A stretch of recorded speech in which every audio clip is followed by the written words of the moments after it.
What's good, fam? It's Mr. Kelly with Good to the Hood, talking about anything and everything that impacts the culture. And today I want to talk about a real serious issue that's been around for a while, but I feel in this past year or so, it's really been coming to light. And that's mental health, your mental well-being. And that's a real broad topic, but I more specifically, and not to take anything away from anybody else or any other people groups or anything, I want to kind of hone in a little bit more so on black men in America. Mental health has a huge impact on all of us, but specifically black men in America.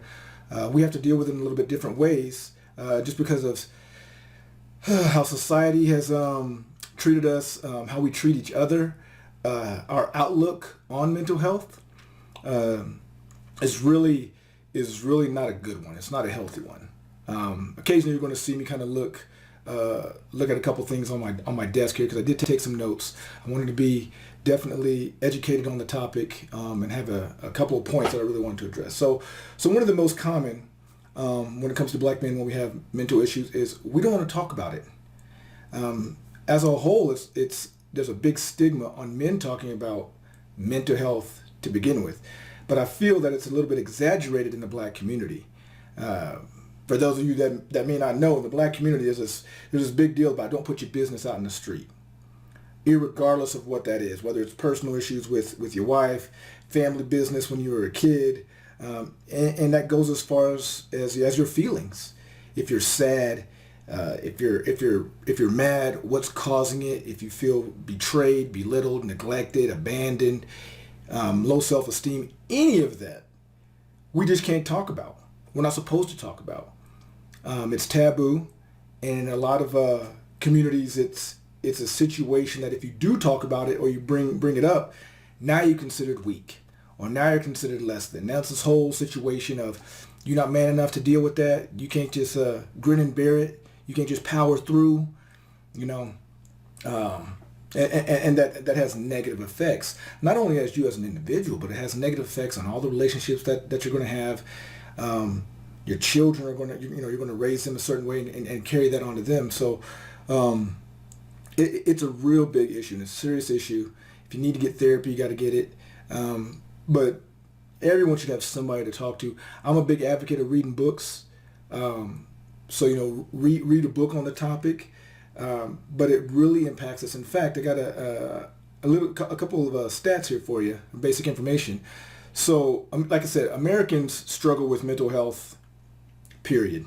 Okay, in any given year, there's 1 in 5 Americans that struggle with some type of mental health issue, irregardless of race. Okay, so that not withstanding, again, I get it. It's a big issue with everyone, but African Americans are 20% more likely. So you already got 1 in 5. So on top of that, we're 20% more likely to have some type of mental breakdown or mental episode as compared to our white counterparts. Okay, and again, as biased as I may seem, and arguably probably to a certain degree, numbers don't lie.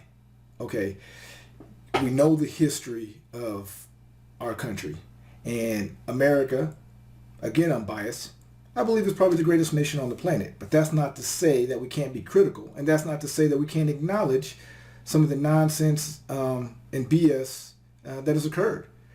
If you ever go in the Twitter sphere, you go on social media, everybody wants to say, "Oh, well, it's not the same as it was back then." This is the analogy that I like to use to kind of try to explain my point when it comes to something like this. Okay, so if there's a woman that has been physically abused, mentally abused, or what have you, as she was growing up, let's say it's by her father, okay, or her mother, her parents, whoever her guardians are, and she was put through all of that as a kid, okay, it goes without saying that when she's a teenager, she's going to have some issues. And as she becomes a woman and becomes an adult, those issues are going to carry over, right?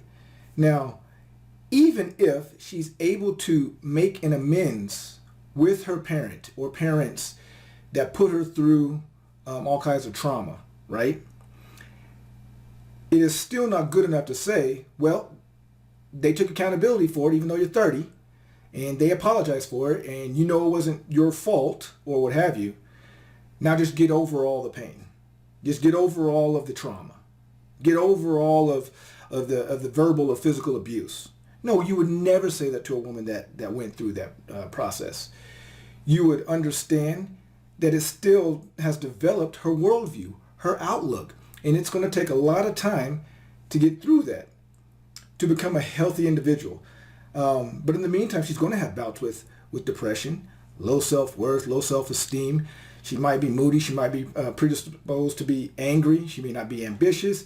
She might be overly ambitious, actually, because she's trying to overly compensate for something that wasn't even an issue. And the only way she's going to get past that is to do some therapy, some self-reflecting on this topic. I'm biased as well. I'm a Christian, so I feel like looking for spiritual healing, right? Mental healing, that kind of thing. And of course, if you're not a Christian, whatever your faith system may be, I would say that you would go and speak to, an imam, or if you're Buddhist, go to the temple, or if you're Jewish, maybe speak to a rabbi or whatever. Maybe I botched some of that up, but I think you get what I'm saying, right?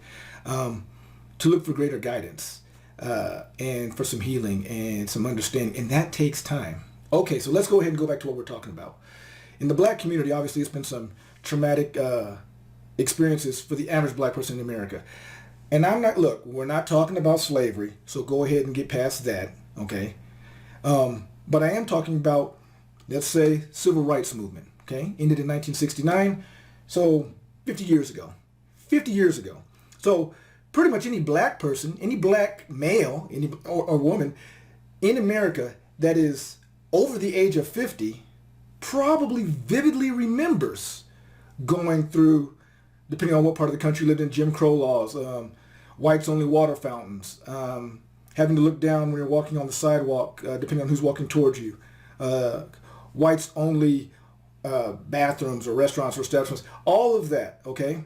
And that didn't even get into the greater picture of systematic racism and civil unrest, okay? I'm not even going to go into that. We'll have to do that in another video another time, because I want to stay on mental health. All of that impacts your mind, okay? Laws changed, people's attitudes didn't, okay? And so you're traversing through this life, okay? But you can't talk about that to nobody, right? And in a lot of areas, you might not have even had the resources to go in depth on that.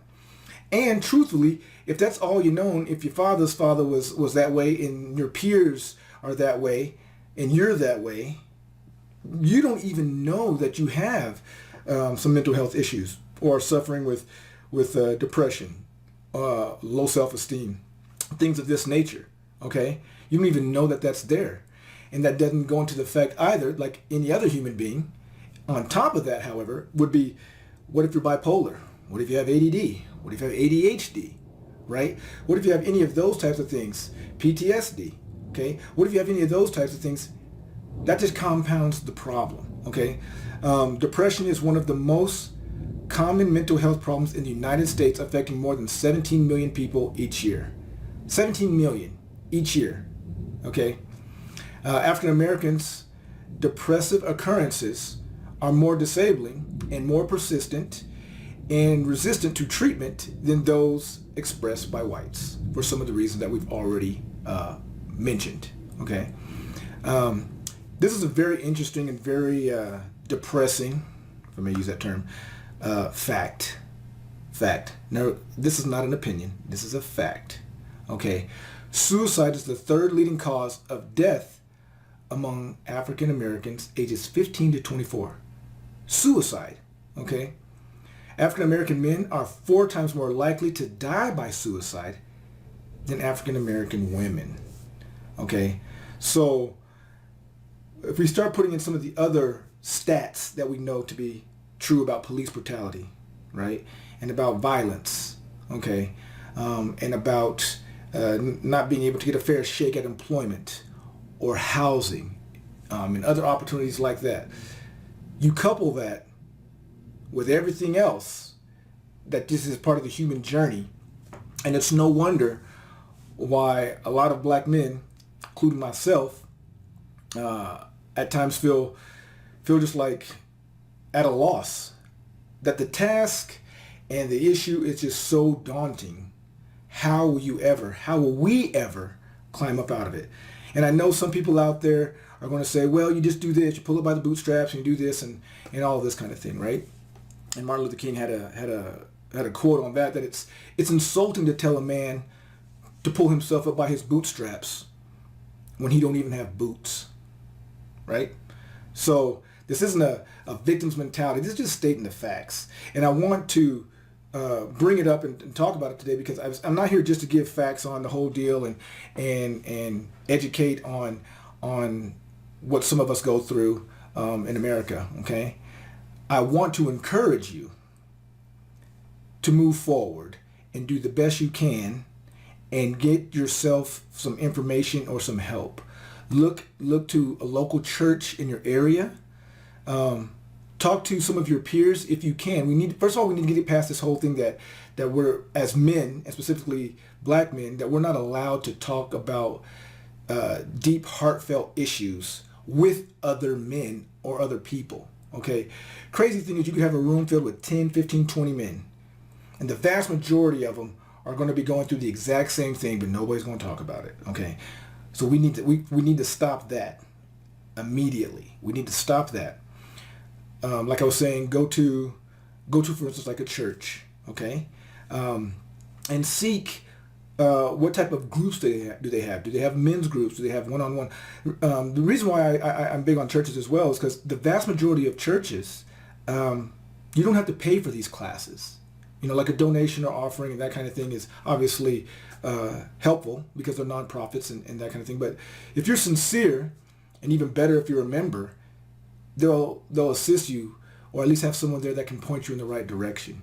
If you have insurance, that's great. Definitely go see a licensed professional, right?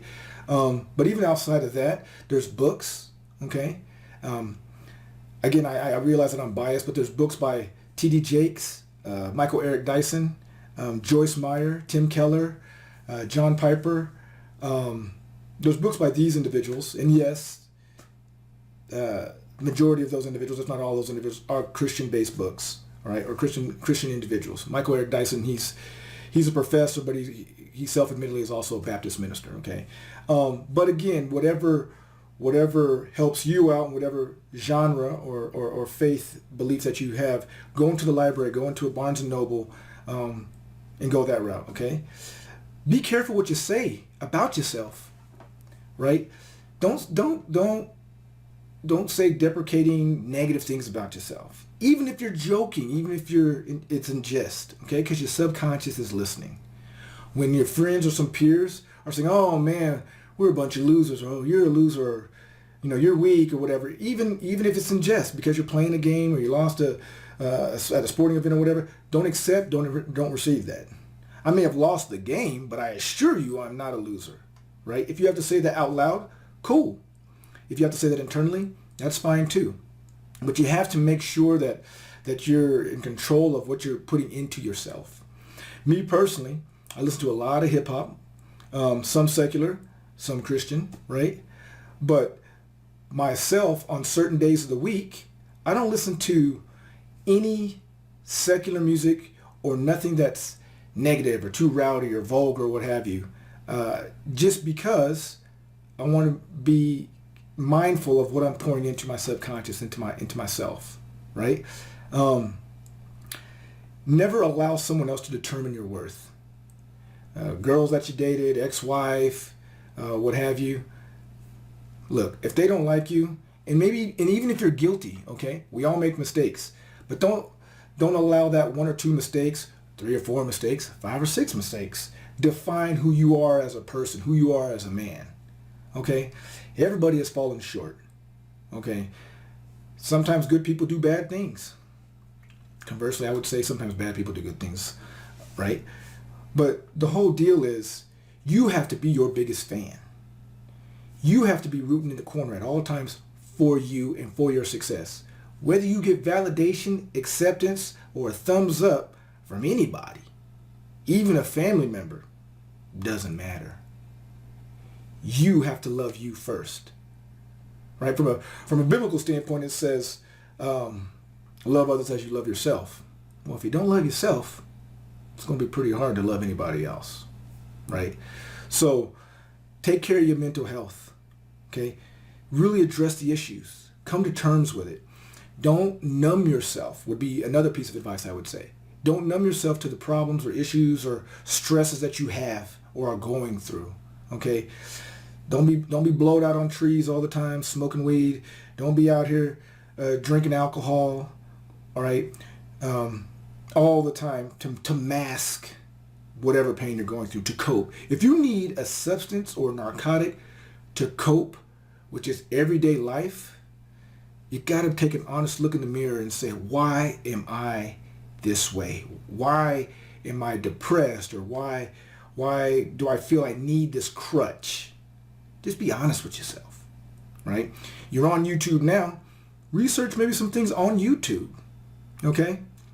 But without further ado, these are just a couple of things I had on that. Definitely hit me up in the comments. I'd love to explore this deeper because there's so many directions and so many areas that you can go with this for sure. I'm in the process of getting some professionals on to talk to about it on a greater, in a greater level, on a higher plane on that. But look, love yourself. Take care of each other. Take time out for yourself. Breathe. Okay? This is Mr. Kelly. I'm good to the hood. Do me a favor, grab that subscribe button. Hit the bell if you want to know when I'm uploading again. And this is it for this one. Peace.